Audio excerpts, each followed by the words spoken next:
I'm just a regular guy. Not rich, not special. Just a husband and a dad. Try to live like everyone else. My name's Michael. Back then I worked in an electronics store. My wife, Sarah, and our two kids, Emily and Jake, we were all trying to make it. We lived in a tiny apartment.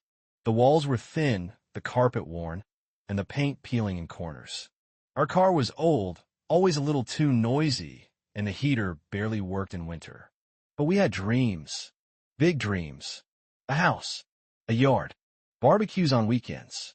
Neighbors waving over the fence. You know, the American dream. Everyone around us seemed to have it, so we thought we could too. In 2006, I finally went for it. I signed the papers. 30-year mortgage. The banker smiled at me and said, "You've earned this, Mr. Thompson. This is your future." I nodded, trying to look confident, but inside I was nervous, excited, scared, proud all at the same time. The day we moved in, the sun was shining. Sarah cried, tears rolling down her cheeks as she walked through the empty rooms. The kids ran from room to room, shouting who would get which bedroom. I just stood there in the doorway, hands in pockets, feeling the weight of what I had done. This is it. I made it. At first, life was perfect. We planted flowers in the tiny front yard. Emily painted a welcome sign for the door. Jake tried to ride his bike around the driveway, wobbling and laughing. I fixed the garage door so it wouldn't slam shut on windy days. But 2 years later, everything changed. At work, my boss called a meeting. I could feel my stomach drop as he said, "Unfortunately, we have to lay some employees off." My name was on the list. I told myself it was fine. I'd find another job. I had to. But the new job, it paid less. No benefits. The mortgage? Still the same. Every month, the same number on the bill, staring at me like a warning. Sarah started working nights at a diner. I remember coming home and smelling the coffee and greasy fryers on her clothes. We sat together at the kitchen table, counting dollars, crossing things off the grocery list. We can make it, I told myself. We have to. But the letters kept coming. Past due, notice, warning. The words seemed to echo in the empty rooms. The house that was supposed to be our fortress became a cage. The kids stopped inviting friends over, too embarrassed. Sarah stopped talking as much. And me? I just sat in the kitchen at night, staring at the fridge hum, wondering how it all went wrong. I remember the first snow that year. I went outside, looked at the driveway, tried to imagine the house full of laughter.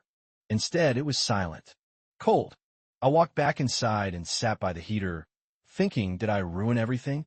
One day, the neighbor, Mrs. Patterson, knocked. She asked quietly, "Michael, is it true the bank's taking your house?" I couldn't answer. I just nodded. She patted my shoulder, then walked away. I realized everyone knew. Our secret wasn't a secret anymore.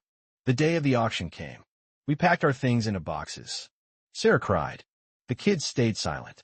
I tried to be strong for them, but inside, I felt hollow. I looked around each room one last time, noticing little things. The scratch on the kitchen table where Jake played with his toy cars. The mark on the wall where Emily taped her drawings gone. All gone. Just dead. A week later, a new family was moving in. Boxes, laughter, furniture being carried in. And the bank? They didn't care. To them, we were just numbers. Just another file in a report. Now, I live in a rental apartment. I work 2 jobs. I'm still paying off what's left. I pass by that house sometimes. The lights are on inside. I see another family, happy, living what I once thought was ours. And I wonder, maybe it was my fault. Maybe I took on too much. Maybe I wasn't strong enough.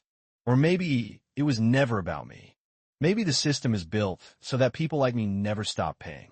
And I can't help but ask myself, every time I see that house, was I chasing a dream, or was the dream chasing me? Underscore. Underscore,